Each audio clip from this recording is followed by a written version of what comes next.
Hello, I'm Elizabeth Prann, Fox News contributor, and I welcome you to our discussion on the Wounded Warrior Experience, presented by Military Order of the Purple Heart Service Foundation. The program is produced by the American Veterans Center and spotlights the experiences of several extraordinary Americans. We will discuss their injuries, their recovery process, and resources available to all wounded veterans. We begin tonight's program with a discussion on the Wounded Warrior Experience, their injuries, their reactions, and their recoveries. Our first panel consists of C. Spencer Milo, U.S. Army veteran who was severely wounded in both Iraq and Afghanistan. Former Army Ranger Sergeant First Class Michael Schlitz, wounded by an improvised explosive device in 2007, and now works to help fellow warriors overcome their injuries.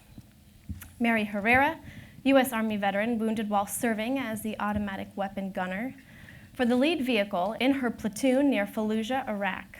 And representing Military Order of the Purple Heart Service Foundation, Lee R. Brown III, U.S. Army veteran wounded in the 1986 bombing of the LaBelle Disco in Berlin, Germany. Welcome, everyone. Spencer, I want to start with you. You were given a very grim diagnosis by doctors. Can you share with us what you were told? Yeah, so when I got my first traumatic brain injury, kind of like anyone in the infantry or in the military in general, you're kind of taught to push forward and just keep soldiering on, I guess. So I went through the rest of my tour, toughed it out, didn't really pay much attention to what was going on. When I came home, you go to all the docs, they do the MRIs and they do everything, and they said, hey, that concussion, it formed a tumor right here. And I said, oh, okay, well, that's not an issue. And they said, well, it is an issue. You have 6 months to live. And I was like, oh. Well, that's grim and awful. Right? So, to say the least. Yeah. So they said that I had 6 months to live, and taking that in, it's a hard pill to swallow. I would say so. That wasn't cool. How old were you? How old were you at the time? And if I'm not mistaken, you did seek a second opinion. Yeah. But what people don't know is that you were right back at it. Yeah, so I think I was maybe 24 at the time, 23, 24, and they medicated me into a near coma. I ended up being almost 60 pounds, which for me is large. And basically what ended up happening is I asked for a second opinion, went to UC San Francisco Med Center, spent about 3 months there, came out, and they say, hey, you're not dying. You have that there. It's going to cause some issues here and there, but you're not dying. So for me, I just BS'd my way through the rest of the system. I wanted to go get back in the fight. So I got cleared in January, and a couple months later deployed to Afghanistan. And what happened in 2010? Well, in 2010, enjoyed the perks of Afghanistan, and in January 2011. Sounds beautiful. Yeah, it really is. There's some beautiful spots out there. But in January 2011, we were in the Friendship Gate in the Pakistani border in Spin Boldak, Afghanistan, and there was a young child. After math, they did some checking and found about 14 to 15-year-old mentally challenged boy decided that. I don't think he decided, but he blew himself up, right near myself and a lot of the members from my platoon. So I sent myself and some of the people in my platoon that had it much worse than me for a little bit of a ride, and some shrapnel there, and that was not fun either. It kind of hurt. So you began another recovery process. At any point did you want to say to yourself, listen, it happened in 2008, now in 2010, I just want to give up? Yeah, it did. Yes, to answer your question directly is yeah, there was a lot of times where I wanted to end it. I didn't feel it was worth it. It was kind of one of those where, I guess you feel like sometimes it happens to you and you say, well, maybe they just didn't try hard enough, or maybe I should just let it go. And to be honest, I've had my moments, gun to head type moments. I've had those dark moments where, you hear about. And what really pulled me through is my family. I have an amazing wife and my daughter at the time, and now a 3-week-old boy, and they're who get me through it every single day. Without them, I wouldn't be here. When did you feel like, okay, I got this? Well, let's say today. I think that there are a lot of times, like you said, it is a process, and there are bumps in the road. So I could tell you, 2 years ago, I felt like I had it, I've got it, I'm doing well. And then you hit a small bump. You know, you hear about a friend that's killed themselves, or you see stuff going on in the news that in a place where you used to be, and you take a step back, or you know, you slip on the ice living in Colorado and you hurt yourself and you're, you know, in bed for a month. But I would say today I feel great. Like you said, it's a process, and I think it's something you will always deal with, and it's just something that you learn how to deal with and how to cope and recover more quickly. All right, Spencer, thank you so much. Thank you for your service. Michael, I want to move on to you, if I may. You saw the worst of war. Your life changed in Iraq in 2007. Can you take us back to that moment? Yeah, so the roadside bomb hit as we were doing a road clearing mission. I was attached to an engineer unit with the 10th Mountain Division. And, you know, I remember hearing the boom. I remember being tossed from the vehicle, hitting the ground. As I ran back for the guys, you know, I felt the flames hit me in the face. Obviously, took care of myself at that point. And as I got down to rolling and started rolling out, my muscles basically would just lock up. I mean, the extreme heat and everything from it. And so I couldn't roll anymore. And, you know, everybody has their different things that flash through them, whether it's their family or, you know, life in general. For me, it's like, yeah, I'm going to die here face down in the dirt in Iraq. And, but it's when I started hearing my guys yelling for me, even though I didn't know how far out they were, even though I didn't know if there was anything they could do for me, just the fact that I heard their voice, that was a little bit for me. What helped you the most? And also, the men who don't have the wounds that we can see, what can help them? I think it's both. It doesn't matter if your wounds can be seen or can't be seen. Wounds are wounds. You're injured, and that's the bottom line. And I think it really boils down to that support network. You know, again, I had my family there. My mother was there from day one, from the time I hit San Antonio. I had Ranger brothers coming down to visit me. I had, you know, fellow 10th Mountain guys coming to visit me. And no time was I ever left alone.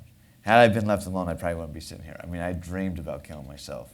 I was 100% completely dependent on somebody else. But once I got the prosthetics and I started being able to get a little bit of that independency back, that gave me that light at the end of the tunnel. And I think that's what we all need. We need to have that little bit of hope that we can grasp onto. But I really think it still boils down to that support network. If you're left alone and you're isolated, that's the worst thing we can do for any veteran. Is that part of your motivation when you go back to Iraq to visit the guys? I don't know if everyone knows. Can you tell us about what you do when you go back? Well, I've been back to Iraq 3 times through Operation Proper Exit. And it's a combination, a couple different things. Initially, it was for my own recovery, you know, to gain closure. A lot of times when you're injured, you know, and you go back, it's so that you can leave that deployment on your own 2 feet, because most of us were dragged out on a gurney.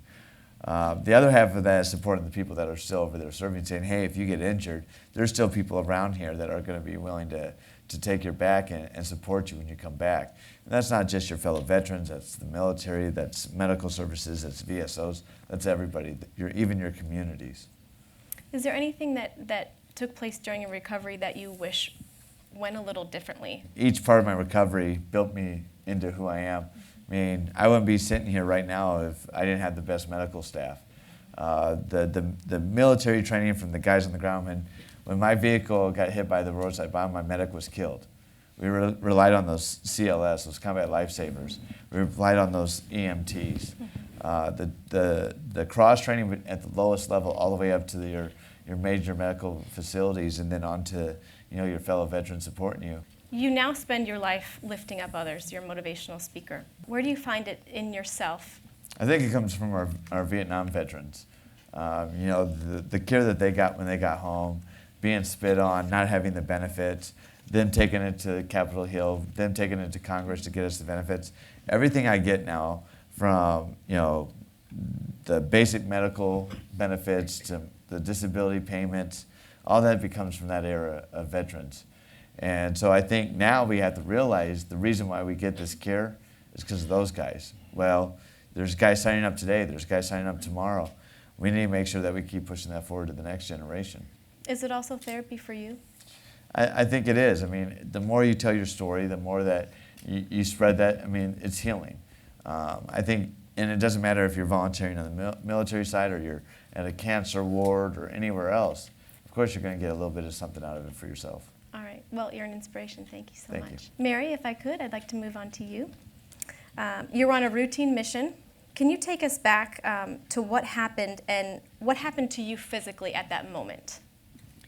Well, I was a lead vehicle, so as many of you know, we were approaching a bridge, and I saw 2 spotters on the bridge. Usually when we see somebody on a bridge looking down at us coming in, they're going to call in a strike. And sure enough, when I called in on my radio that there's 2 spotters on the bridge, by the time I looked up, we were getting hit with small arms fire, and a couple IEDs had gone off, and thankfully they didn't get anybody. But I started firing my rifle, and I felt a flick on the top right of my bicep, and I thought I was hit with shrapnel, like with a rock or something. I was able to continue sustaining fire. And a few seconds later, my arm that I was firing with fell to my lap. And I was smart enough at that point not to look at my injury, because we had seen so many injuries prior to that, and the last thing you want to do is panic and get everybody in your truck panicked. So I was holding, my weapon wasn't mounted up there, so I was holding it with my left hand, and I thought my arm had been blown off. So I tried to get the attention of my commander that was in the truck, and of course he can't hear me because it's loud. There's explosions going off, everyone's firing out their windows. So I kicked him in the back of his helmet, and he turns around and he says, "What?" And the minute he sees me, the first round was an in and out round. It would have been an ideal round, but the second round, it blew everything out. The only thing attaching my actual hand to my arm was skin. So I must have been bleeding profusely. Mm-hmm. So when he turned around and the look that he gave me, I thought, well, there goes my arm, you know. And, he's yelling at me to get down. I'm yelling at him that I'm holding the rifle up there so I can't get down. So we trade positions, and the recovery process started from then. So what happened between now and the point that you received medical care? I mean, it must have felt like an eternity. It did feel like an eternity. We drove about 35 minutes to get back to our fob because it was in the highway between Fallujah and Ramadi. And, I'm laying in the back of the turret, and usually it would have been 3 to the truck, but that day we were giving a ride to a 3rd Cav lieutenant that had just gotten blown up 2 weeks before, but he was a lieutenant and he wasn't about to leave his guys, so we were driving him back from Fallujah to Ramadi, so thankfully he was in the truck because it was because of him that I'm still here today. And he's holding pressure on my arm, and I'm looking through the turret, and I'm looking at the sky, and I don't feel any pain yet, but I feel that anxiety of that blood leaving my body, and I made my peace with God, and I was thinking, all right, so this is going to be it, so hopefully I lived a good life, and I get to meet you, and not the other guy. And, not yet. And I figured that at some point I'm going to start feeling some pain. So I would try to close my eyes to faint, and they'd slap me and tell me to get up. And can't you see? Yeah. Can't you see? And I'm like, but wait, I don't want to feel any pain. And they're like, well, just stay awake. And that was 35 minutes of the drive till we got to Ramadi. Fortunately for me, I didn't fall asleep until I got medevaced from Ramadi, and I went to surgery. For myself and a lot of troops that get severely injured, I don't think that we really take our injuries for what they are. Up until I got to Brooke Army Medical Center, I thought they were just going to patch me up and I was going to go back into Iraq. So it wasn't as shocking to me, my injury, until I was sitting at Brooke Army Medical Center getting casted, because I had skin grafts, so I would get casted every 3 to 4 days. And I look at my file, and I knew that I couldn't read my file anyways, but I just picked it up to see what it said, and it said, recommended to the Medical Evaluation Board.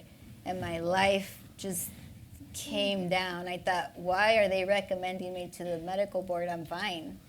And at that point, I'd already been through some pretty long, extensive reconstruction surgeries.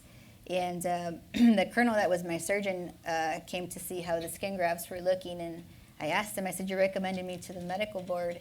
And he said, yeah. And I said, why? And he said, you're never going to be able to use your right arm again. It was because of me that you still have it. I should have amputated it, but I was able to. It's not going to be permanent, but I was able to do what I could to patch it together. And the moment that he said I could never use it again, and I thought, well, can't you just send me? I'll be in the talk. Can't you just send me back to Iraq? And he got, he used his command voice, as I tell my 6-year-old.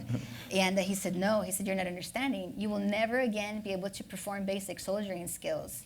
And at that moment, it was like waking up. It was taking in what my injury really was. It changed my life at that moment. But that had already been almost a month after my injury, so it took that long for it to dawn on me that my injury was going to change my life. What have you learned during your recovery and then also watching others recover? It doesn't matter what life throws at you. It doesn't matter what cards you're dealt. You know, as long as you got the support system that believes in you, that you can play that hand, you'll be fine. Mary, thank you so much. I appreciate it. Lee, I want to move on to you if I can. How have you coped through each season of your life since that incident? I think the most important thing for me was that support system that they've all talked about. As far as my family goes, they understand the issues that I've gone through, and we have this routine in the morning. My wife will ask me, what kind of mental health day is this? On a scale of 1 to 10. And it works though. So if it's a 10, we know that's a good day. If it's a 3, then you know the next question, is there anything that I can do to help? So that's what I rely on now. When I initially was wounded, I relied on the members of my unit. Unfortunately, most of them were wounded as well. Right. So we pretty much leaned on each other. But after I exited the military, I had the fortune to run into a guy who was in the hospital in Tampa, Florida. And a guy came to my room, and he was a member of the Military Order of the Purple Heart, which I had never heard of. And he says, I understand you're a Purple Heart. I said, yes, sir. He says, well, I got an organization I want you to join. Okay, tell me a little bit about it. And he told me about it. I was like, well, that's a bunch of old guys from Vietnam. I don't know if I want to do that. And he got me to join. And needless to say, I rely heavily on the order because you figure 98% of the members of the order have some sort of PTSD. So when we get together and meet, you already know everybody in that room has some issues. So, and those of you who are members that are here, they can attest to the fact that those meetings are very lively, so to speak. But you realize that, and you realize that that guy has a story to share with you. You have a story to share with him, and you guys are able to help each other. And I think that's probably the most important organization that I belong to. How do they help to make sure that there are people who don't fall through the cracks? Well, what we do in the state of Florida is we make sure that every veteran who comes back and has the award, we make sure that we reach out to them. We don't wait for another organization to reach out to them. If they're in Miami, we have somebody that reaches out to them. We're set up in all of the hospitals in the state of Florida, whereas if you come into any VA hospital and you have a Purple Heart, before you leave, you have to come see us. So we sign you up, we tell you all about our organization, and that's probably why, and I don't want to share this with everyone, but that's probably why we win all the recruiting awards. It's because when you go into a hospital, which you will at some point, we got you. Mm-hmm. So now you have somebody that understands what you've been through. And it doesn't matter if you're a Vietnam vet or if you're an OEF, OIF vet, we all share that common bond that we've shed blood for this country. So we make sure that you know that you have a family here. And it does wonders, especially when you've got young troops getting out. And a lot of times the military falls a little bit short about transitioning. So what we do is we make sure that, hey, we got you.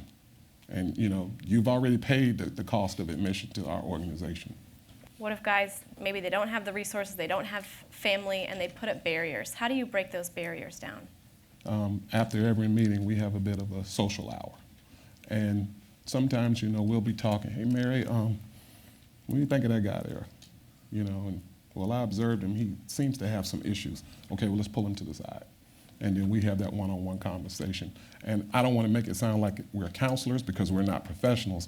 However, we feel that we can reach you. Hey, what are you doing outside of the organization? What are you doing next week? Hey, we're going to all go to check out this softball game. Why don't you come join us?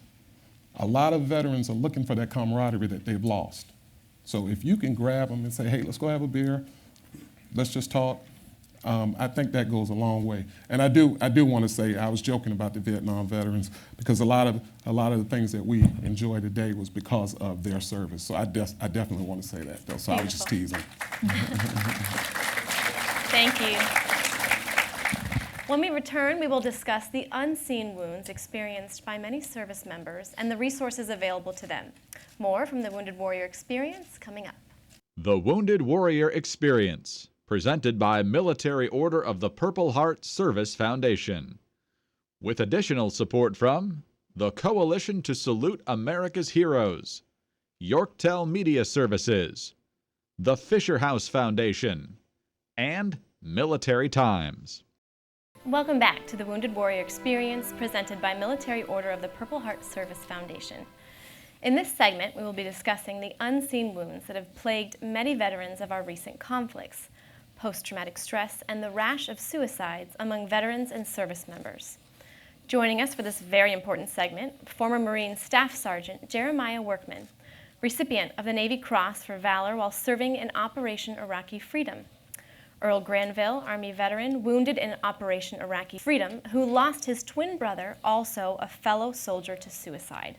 And Jerry Yellen, decorated combat pilot of World War II, who enlisted after Pearl Harbor, flying missions until the very last day of war.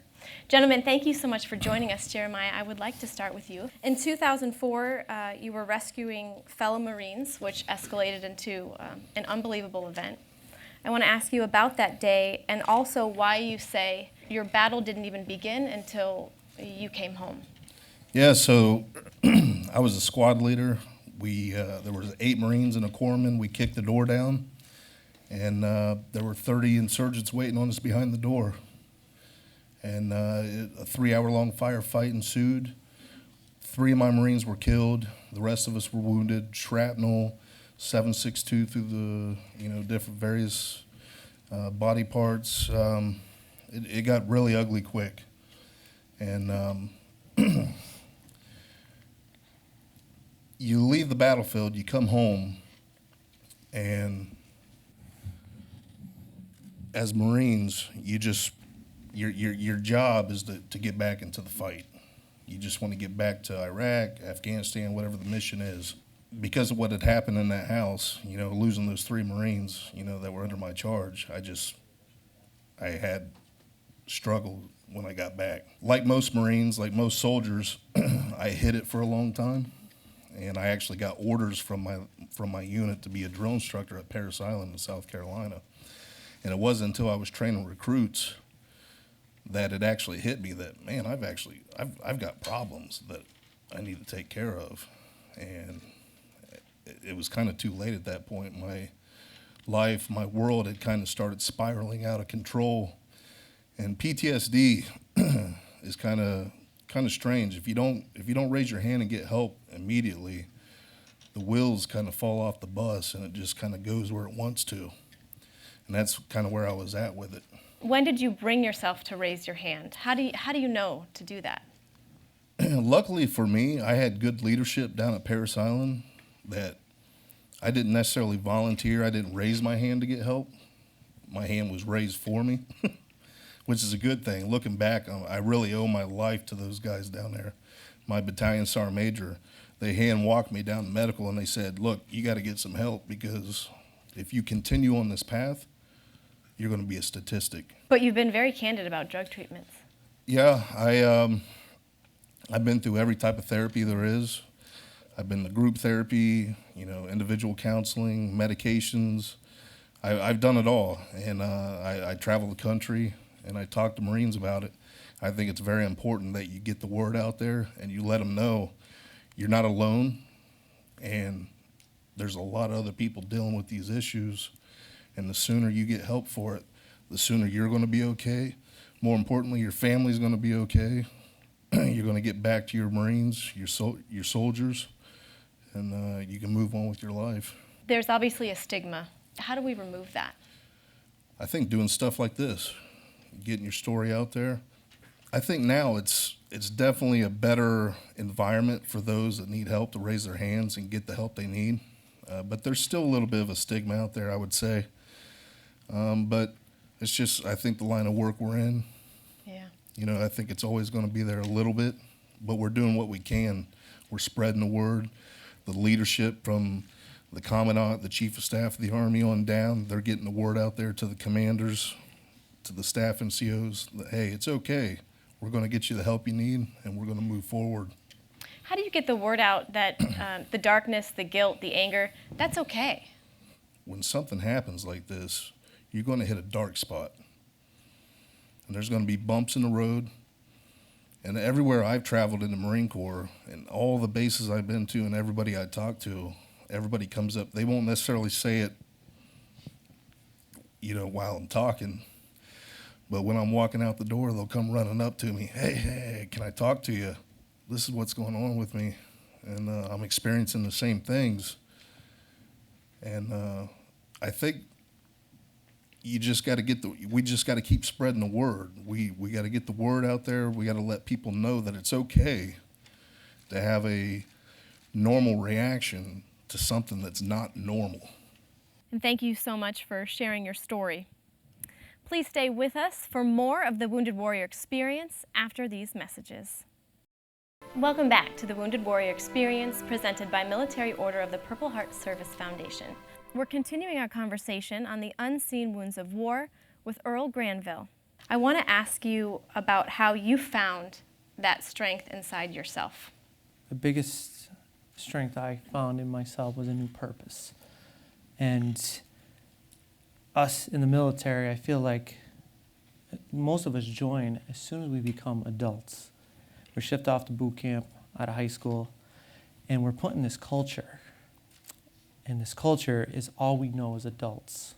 Sometimes when we're removed from that culture, we feel lost. All that big purpose, part of something bigger than ourselves, and all that passion we have in the United States Armed Forces. And now it's gone. And I feel like that's some of the hardest part. I think losing my leg was the easy part, to be honest with you. Losing my brother, though, the way I looked at it is I had a second chance at life. My brother, he took his own away. And for a while, I couldn't grasp on that. And one of the biggest things I think that helped me is I learned how proud Joe was of me. After I lost my leg, I was living a healthy, happy life. I was doing my rehab up the road here at Walter Reed Army Medical Center. I learned how to snowboard again. I learned how to play sled hockey. And after he passed away, somebody told me how proud Joe was of me. And as siblings, we don't do that. You don't do that at all. Nobody does that. Even a twin? No way. He thinks I'm a jerk. A little bit of a backstory for folks. In 2007, you were hit by a roadside 2008 in Afghanistan. Can you give us a timeline on when you lost your brother and then where you found the inspiration to speak out and really spread awareness for mental health? In 2008, I lost my leg in Afghanistan. And 2010, a week before Christmas, Joe took his life. I always think 2011 was such a dark moment of my life. I was hurting the people I loved, hurting people I even barely knew. And I just had this chip on my shoulder and a horrible attitude until I found out the pride that Joe had in me. And I thought to myself, okay, if Joe was this proud of me then, would he be proud of me now in these decisions I'm making? So I decided to change a little bit and challenge myself more and more physically, making new goals for myself, finding a new purpose. I started getting an education at the University of Scranton. And ultimately, I started public speaking about my experience, losing my brother, and the hardship and the ideas that the ideas I have that may help somebody out there in distress. And like I said earlier, being removed from that culture and finding a new purpose, a new passion, and being part of something, once again, bigger than yourself. Because I feel like we have those three when we're in the military. And we don't have a goal or a new path once we get out of the military. We fall in this hardship, I feel like, sometimes. Is mental health almost like a muscle that you are constantly working on? And how do you find the stamina to compete in these races? I just remember why I started these in the first place. For myself, it was, in some big spiritual world, if Joe was still there, I'm going to do this for my brother. I'm going to do that in honor of him so he could still be proud of me, whatever. And eventually, I didn't even start thinking like that. It's just, wow, I really enjoy doing this stuff. I really enjoy hating life running this marathon. Can you tell me about Cindy? So, yes, Cindy is in this duffel bag. Oh, my God. It's not really a human. She's friendly. So I found this at a Warrior Dash back in 2014. Me and my friends were running, and She's pretty hot. woo, sexy Cindy, yeah.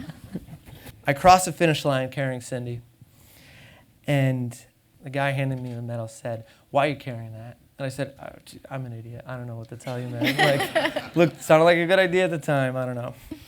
A week later, there was a 5K in Scranton, Pennsylvania, where I grew up. Somebody else said to me when I crossed the finish line, "Why do you carry that?" And I said, "You know, if people are going to keep asking me this question, I might as well give it a little meaning." And what Sydney represents is the heavy mental hardship that we face in society. The stuff that we're going to face as human beings, whether we're an Army Ranger or in the military or not, we all face these things in life. Guilt, anger, depression, stress, broken heart, loss of a loved one. We're all going to face this mental adversity that holds us down and stops us from enjoying life. And I feel like in the military, we sometimes have this bad attitude of, I can't go get help, it might make me look weak, what were others going to think of me? Well, the whole idea of Cindy is, when I run these races with her still, you never have to carry that weight alone. I always have teammates out there helping me carry this weight. And I would like the military or returning veterans or even guys on active duty to understand that, like, we are going to face these things in our life, especially in situations that we're in, these out of the ordinary situations, being in combat or being removed from this culture that we were once in. And life could get overwhelming for these reasons. Why wouldn't you want to go get help? It has to change, I feel like, with the attitude that we hold inside of us, knowing that we never have to carry this weight alone, whether it be somebody working at a vet center, whether it be a chaplain, whether it be a battle buddy, chain of command, whatever it may be. You never have to carry that by yourself. Earl, thank you so much. That was awesome. Jerry, if I may move on to you. You enlisted at 18 and became a fighter pilot in 1943. Is it safe to say that the pain and the recovery process has not changed? Well, when you put a uniform on, you pledge your life for the guys that you're around, and they pledge their life to you. We landed on Iwo Jima on March 7th, 1945. There were 90,000 soldiers fighting against each other on 8 square miles of land. On the first day, it smelled a terrible smell. It was the smell of death, which I had never smelled before. And the sights and the sounds and the smells of war never go away for anybody who ever served on the battlefield. And I flew with 11 young men who didn't come back. On the 14th of August, the very last day of combat, my 19-year-old wingman was killed. And he knew he was going to die, but he went anyhow.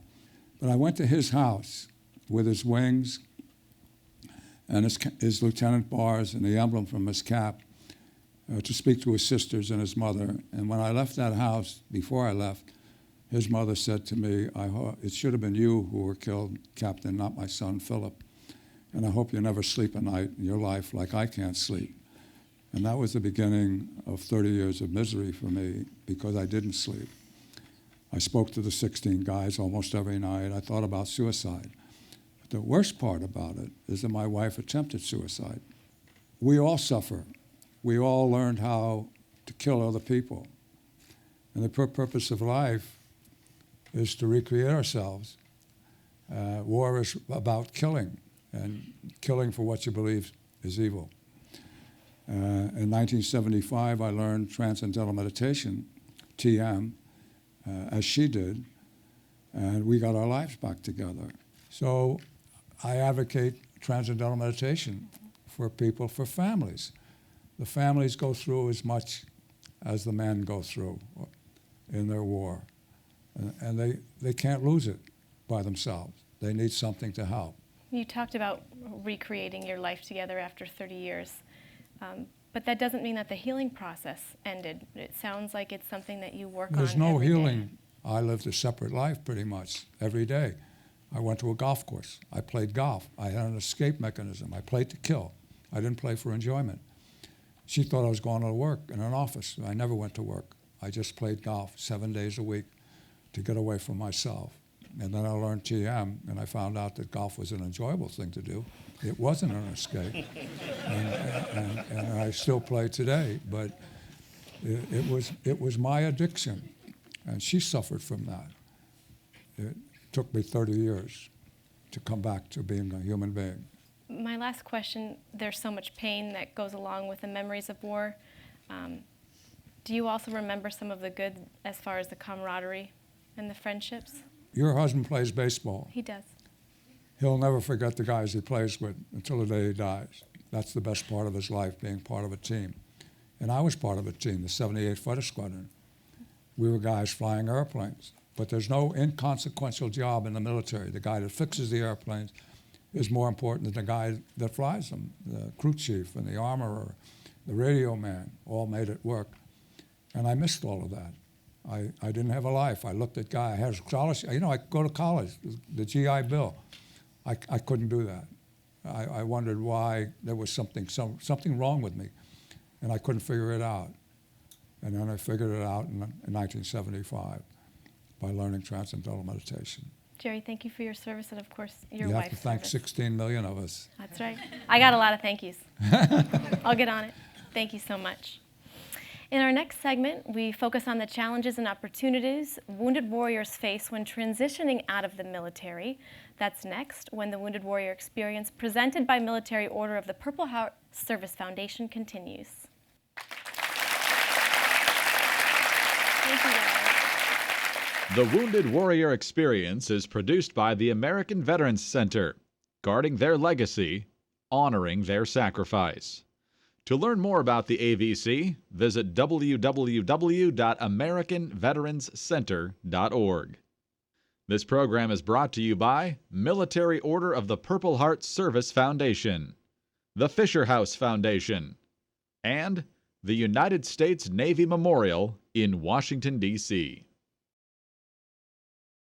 Welcome back to the Wounded Warrior Experience. For wounded warriors, the experience does not end with their return home and discharge from military hospitals. It continues on as they attend college, enter the workforce, and rejoin society. In this segment, we spotlight stories from veterans who can speak to the resources available to those who are transitioning to civilian life, as well as the opportunities that helped their own transition. Joining us for this third segment, Rob Jones, U.S. Marine Corps veteran, wounded in Afghanistan, who has gone on to become a para-Olympian rower. Major Jaspin Booth, United States Army Reserve, and founder of Final Salute, a nonprofit dedicated to serving homeless and underserved women veterans and their children. And Captain William Reynolds, graduate of the United States Military Academy and a captain of the U.S. team at Invictus Games 2016. Thank you all for joining us tonight. Rob, if I may, start with you. In 2010, you were injured by an IED. You make transitioning look fairly easy, but it's not.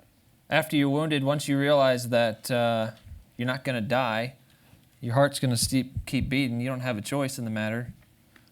It became easy for me just to decide that I wanted to have a good life. Your injury took place in 2010, and then I had to double check my timeline here. I mean, that's less than 2 years that you were competing and on the world stage. So part of recovery is returning to what you could do before, and I wanted to be able to train like I did before, and so I just started researching the Paralympics. I saw that rowing was in the Paralympics, and I said, all right, well, I'll go try rowing then. You make it sound awfully easy. I mean, like, It's just that simple. you talk about getting on a rower, and I'm like, I mean, how many minutes? Like, I'm talking like 2 or 3 minutes. But this is, no, I'm serious. Is there a sense of camaraderie that you get from the training and the sports that filled what you felt on the battlefield? It is similar to that military mindset where you're in it for each other, and you're not going to let each other down. In October, you have a new challenge. Can you tell us about it? Next October, I'm planning to run a marathon a day for a month. So it'll be 31 in 31 days, and I'm going to try and do it in 31 different cities all around America.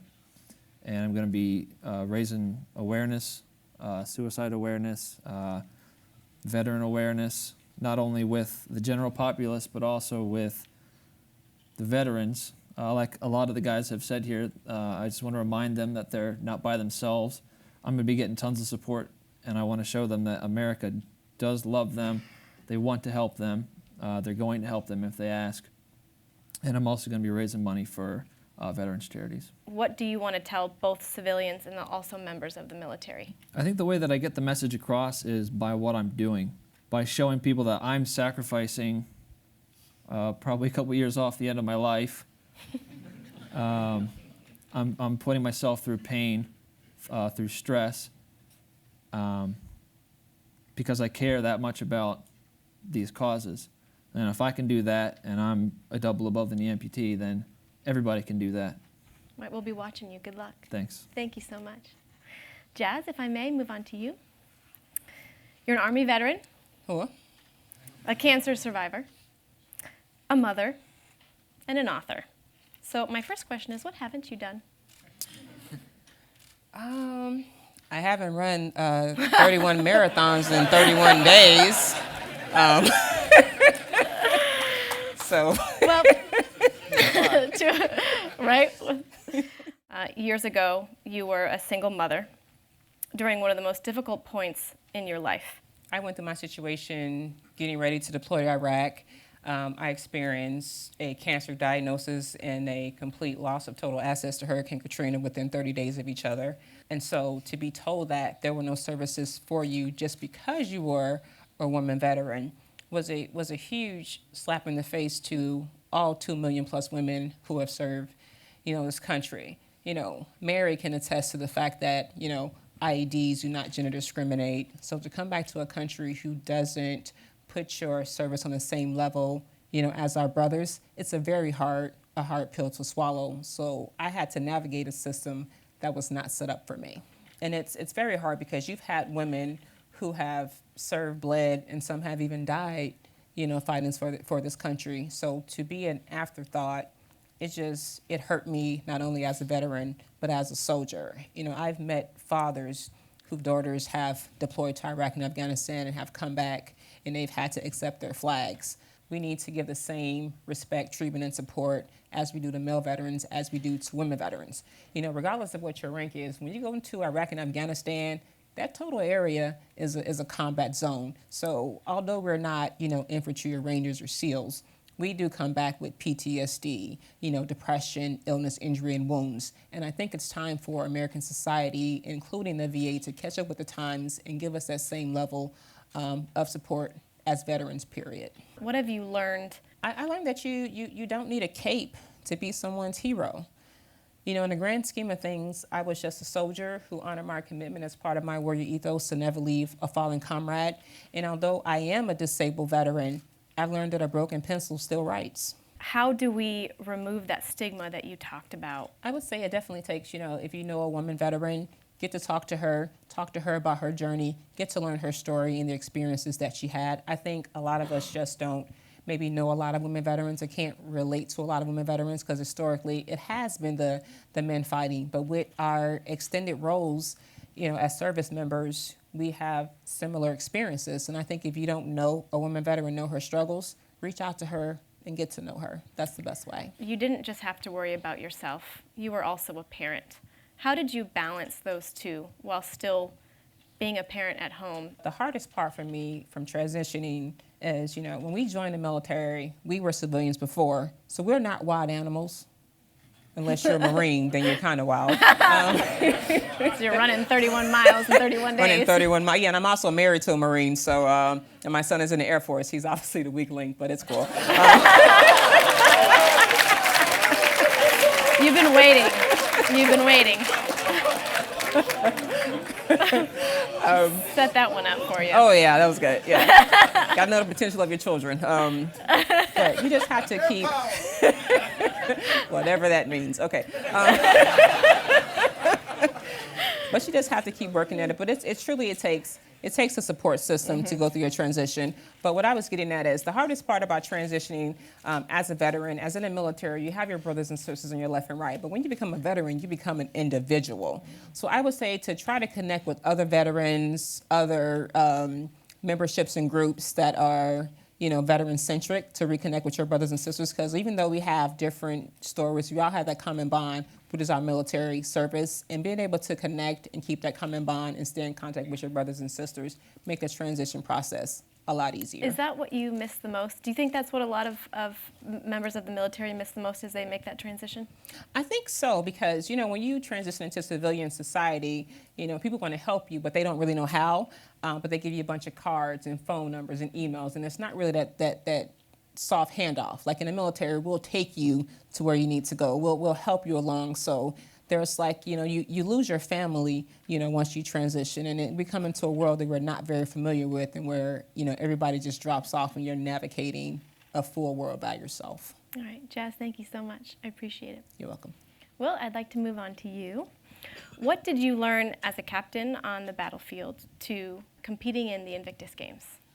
I didn't learn anything new. I think I applied a lot of the same principles that I used in service. That connectivity with your subordinates, with your peers, with your superiors, that's something that has to live with you throughout your whole life to be successful in your transition. So I think I applied a lot of those connectivity issues to the Invictus Games, and I really try to connect with my fellow wounded, ill, and injured service members and be a positive force to help them have a great event and a great experience to help them along with their transition, and to really just use that as a launching pad to further other endeavors that they want to get involved in. Tell us about your injury and how that actually probably made you an even stronger athlete.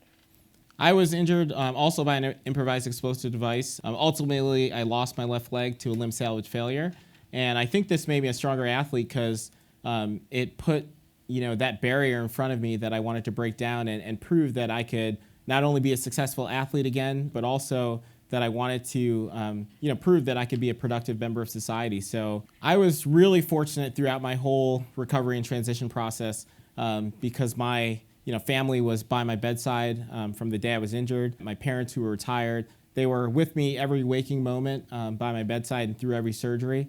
So that was really a strong motivating force ever since the early days of my acute injury. And that support has stayed with me. I was fortunate enough in my transition to land at a great company with Deloitte that does a lot for transitioning service members.